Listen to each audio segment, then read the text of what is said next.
कहते हैं आपका कर्म, आपका काम आपका पीछा नहीं छोड़ता है। ये हम नहीं कह रहे हैं, ये इस दुनिया के सबसे बड़े समाज वैज्ञानिक 2500 साल पहले सबसे ज्यादा करुणा, दया और जीवन के रहस्य को समझकर, जिनको विश्वगुरु कहा जाता है, जिनको ज्ञान की प्राप्ति हुई, बुद्ध ने कहा था। और ये बात क्या प्रधानमंत्री नरेंद्र मोदी पर लागू होने लगा है। नरेंद्र मोदी ने अब तक मुख्यमंत्री से लेकर और प्रधानमंत्री बनने तक जो किया, वो सारे चीज उनके जीवन में अब होने वाला है। सोचिए, मुख्यमंत्री बनकर नरेंद्र मोदी के राज्य में एक बड़ा जड़संहार हुआ, गोधरा कांड हुआ, फिर मुस्लिमों की हत्या हुई, और ये उनका पीछा नहीं छोड़ रहा है। दुनिया भर के तमाम देशों में, जैसे बेंजामिन नेतन्याहू का फिलिस्तीन और गजा की बर्बाद करना पीछा नहीं छोड़ रहा है, भारत में प्रधानमंत्री पर सांप्रदायिकता का ठप्पा लग चुका है। लेकिन यहां तक तो वो बच गए, अब असली खेल शुरू हुआ है। नरेंद्र मोदी ने प्रधानमंत्री बनने के बाद तमाम बीजेपी के सीनियर नेताओं को ठिकाने लगा दिया। कहा जाता है कि जेटली से भी उनकी नहीं बनती थी, सुषमा स्वराज से तो 36 का आंकड़ा था, वो दुनिया में नहीं रही। अब आप हम ये मत कहिएगा कि जेटली और सुषमा स्वराज दुनिया में नहीं है तो ये बात क्यों बोल रहे हैं, वो क्या आप सफाई देने आएंगे? जी बिल्कुल, प्रधानमंत्री नरेंद्र मोदी सारे गड़े मुर्दे उखाड़ते हैं। नेहरू, गांधी, राजीव, सब गड़े मुर्दे उखाड़ते हैं, तो उनके पीछे भी अब ये सब बात आने लगी है। लेकिन 2-3 तो अभी भी हैं।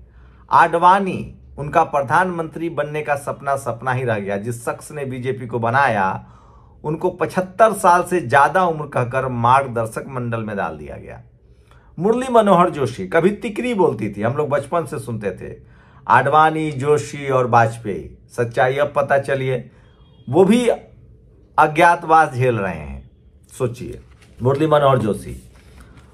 यशवंत सिन्हा, वो भी सवर्ण नेता थे, फाइनेंस मिनिस्टर रहे, वाजपेयी के बहुत करीबी थे, मोदी को रास नहीं आया। अरुण शौरी, ये सब सवर्ण नेता थे। मेरी कोई सिंपैथी नहीं है, बस मैं कहानी बता रहा हूं। फेंकने वाले को भी कभी फेंक दिया जाता है, और ये आरएसएस है। सोचिए, जब इन सवर्णों को फेंका गया तो आरएसएस समय का इंतजार कर रहा था। शत्रुघ्न सिन्हा, यशवंत सिन्हा, ये तमाम लोगों को राजनीति में हाशिए पर डाल दिया गया। लेकिन अब क्या यही नरेंद्र मोदी के साथ होने वाला है? क्या नरेंद्र मोदी उपराष्ट्रपति भी अपना मनपसंद नहीं चुन पाएंगे? क्या नरेंद्र मोदी बीजेपी का अध्यक्ष भी अपना नहीं चुन पाएंगे? और क्या नरेंद्र मोदी को प्रधानमंत्री पद से भी हटना पड़ेगा? बात तो सामने यही आ रही है। सूत्र, अब तक जो मीडिया के झूठे सूत्र होते थे, मैं आपको सही सूत्र बता रहा हूं। केपी मलिक सीनियर पत्रकार हैं, उन्होंने कहा है कि पहले तो आरएसएस, मोहन भागवत ने पब्लिक प्लेटफॉर्म पर कहा कि मैं खुद मार्गदर्शक मंडल में जाऊंगा क्योंकि मेरी उम्र 75 साल हो चुकी है। नरेंद्र मोदी अब 75 साल के होने वाले हैं, मतलब आप प्रधानमंत्री का पद छोड़ दीजिए। यह साफ साफ इशारा था। लेकिन आरएसएस को पता है कि वो प्रधानमंत्री का पद नहीं छोड़ेंगे, तो एक नया जाल बिछाया जा रहा है। सोचिए, प्रधानमंत्री नरेंद्र मोदी से भी डिक्टेटरशिप के चक्कर में एक बड़ी गलती हो गई। किसान समाज के सत्यपाल मलिक अब इस दुनिया में नहीं रहे। किस तरह से उनका छीछालेदर हुआ। आपने देखा किस तरह से जाट समाज से आने वाले महामहिम उपराष्ट्रपति को एक झटके में बर्खास्त कर दिया गया। वहीं के बाद अब लोग सकते में हैं। मैं बताऊंगा दलित पिछड़ों का क्या होगा, लेकिन सोचिए अब नरेंद्र मोदी का क्या होगा, वो सुनिए। केपी मलिक लिखते हैं कि आरएसएस ने पूरी प्लानिंग कर रखी है। आरएसएस चाहता है कि उपराष्ट्रपति अब उसका हो, और अगर प्रधानमंत्री नरेंद्र मोदी अपना उपराष्ट्रपति थोपते हैं तो आरएसएस चुनाव हरवा देगी। महामहिम राष्ट्रपति से एक ही दिन में गृह मंत्री और प्रधानमंत्री ने मुलाकात की थी। उसके बाद बवाल कटा हुआ है। तो सवाल है कि कहा जा रहा है कि उपराष्ट्रपति के चुनाव में सिर्फ राज्यसभा और लोकसभा के सांसद वोट डालते हैं। सरकार के पास बहुमत तो है, लेकिन इसमें व्हिप जारी नहीं कर सकते हैं। दोनों सदनों के सांसद अपनी अंतरात्मा की आवाज से राष्ट्रपति का चुनाव करते, उपराष्ट्रपति का चुनाव करते हैं, और उसमें पता भी नहीं चलता है कि किसने किसको वोट दिया। तो पहली अग्नि परीक्षा तो ये है। मान लीजिए नरेंद्र मोदी इस अग्नि परीक्षा में पास भी कर गए, अपना उपराष्ट्रपति बनवा ले गए, तो अगली अग्नि परीक्षा अध्यक्ष का। काफी लंबे समय से अध्यक्ष का मामला अटका हुआ है। बीजेपी मतलब नरेंद्र मोदी चाहते हैं कोई पिछड़ा या दलित या राजनीतिक रूप से लाभ लेने वाला शख्स, ज्यादातर ओबीसी पर फोकस है, उसमें भी कोई यादव या कोई कुर्मी, कोई कुशवाहा, कोई अति पिछड़ा हो सकता है, क्योंकि यूपी में उनको बड़ा डेंट लगा है और कुर्मी समाज और अति पिछड़ा दलित बाहर हो रहा है। उनके खाते में दलित मुख्यमंत्री भी नहीं है, तो हो सकता है कोई दलित राष्ट्रपति भी अध्यक्ष भी हो जाए। लेकिन आरएसएस अब नरेंद्र मोदी के हाथ से नकेल लेना चाहती है। आरएसएस की कोशिश है कि संजय जोशी, जिससे 36 का आंकड़ा है मोदी का, वो अध्यक्ष बने, या फिर वसुंधरा राजे सिंधिया। ये आरएसएस की कोशिश है। आरएसएस ने पहले भी कहा कि या तो अध्यक्ष आपका होगा तो प्रधानमंत्री हमारा, प्रधानमंत्री आप रहेंगे तो अध्यक्ष हमारा। तो अध्यक्ष वाला मामला फंसा हुआ है। सोचिए, अब मान लीजिए नरेंद्र मोदी अध्यक्ष भी बना पाए तो 75 साल उम्र वाला मामला क्या कीजिएगा।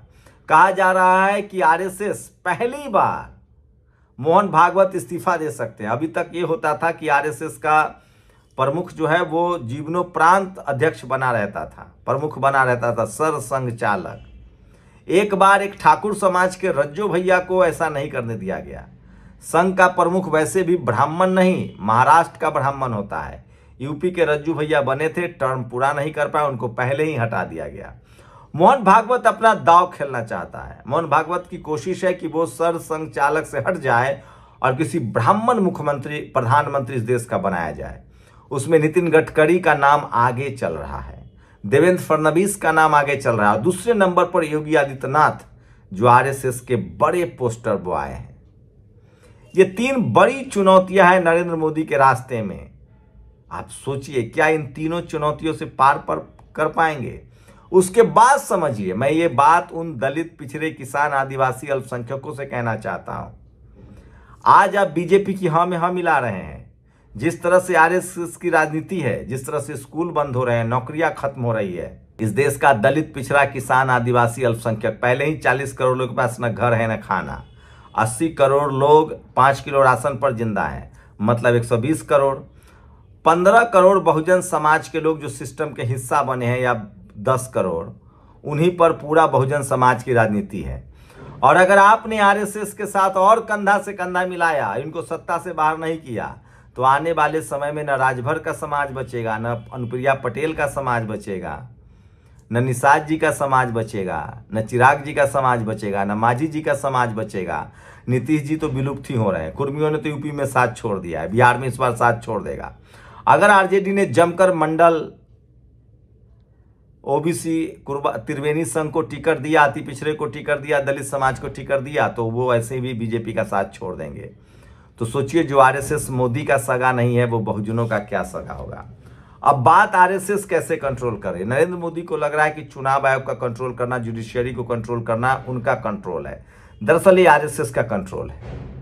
आप समझिए, कहा जा रहा है कि अब सुप्रीम कोर्ट पूरी तरह से आरएसएस के कंट्रोल में। दत्त के बयान के बाद दत्त कह रहे हैं कि राहुल गांधी को बोलना ही नहीं है, चीन के मुद्दे पर आपको नहीं बोलना है, जबकि दर्जनों वीडियो है, संसद में कहा गया, सोशल एक्टिविस्ट कह रहे हैं, सेना ने हमारा कहा है कि किस तरह से चीन अतिक्रमण कर रहा है।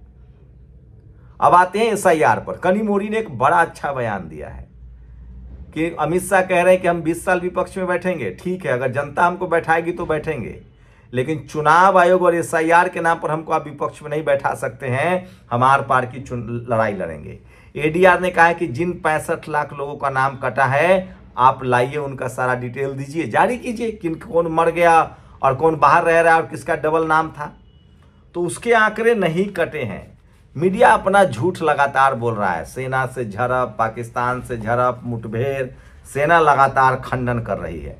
तो आप सोचिए, लेकिन एक तस्वीर आप देखिए, दलित पिछड़े कैसे एकजुट हो रहे हैं। ये है हेमंत सोरेन, एक साथ राहुल गांधी है, एक साथ तेजस्वी यादव है। मैं फिर कह रहा हूं, राहुल गांधी को अब लग गया है कि शोषित वंचित की आवाज बननी पड़ेगी, शोषित वंचित ही उनको सत्ता में ला सकते हैं।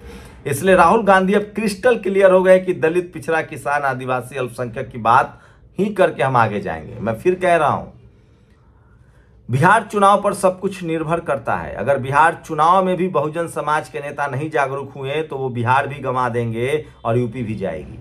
बिहार में कांग्रेस गठबंधन करने के लिए सभी दलों से तैयार है। आरजेडी को तमाम दलों को अपने साथ लाना पड़ेगा, चाहे वो मुकेश सहनी हो और एक दलित समाज का, चाहे चंद्रशेखर हो या बीएसपी से गठबंधन करते हैं तो सोने पर सुहागा, या फिर चंद्रशेखर से कीजिए।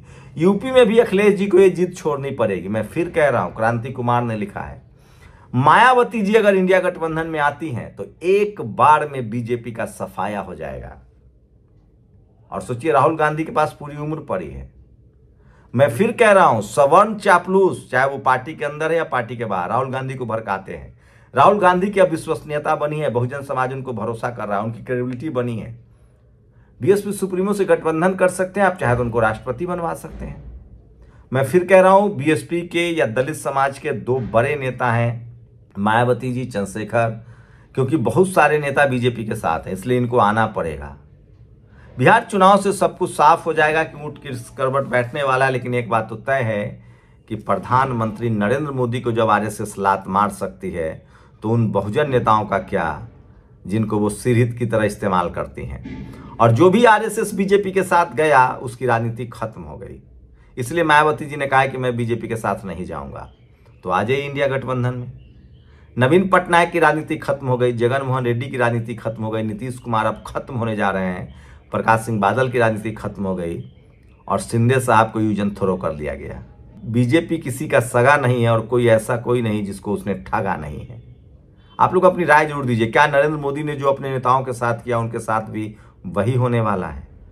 आपकी राय बहुत जरूरी है। शुक्रिया। दस्तक की आपसे गुजारिश है कि अगर इसको बचाना चाहते हैं तो नेशनल दस्तक को सब्सक्राइब करने के लिए रेड कलर के सब्सक्राइब बटन को दबाएं, फिर बेल आइकन की घंटी दबाएं। नेशनल दस्तक को बचाने के लिए बहुत जरूरी है कि हर खबर को शेयर करें, लाइक करें, कमेंट जरूर करें।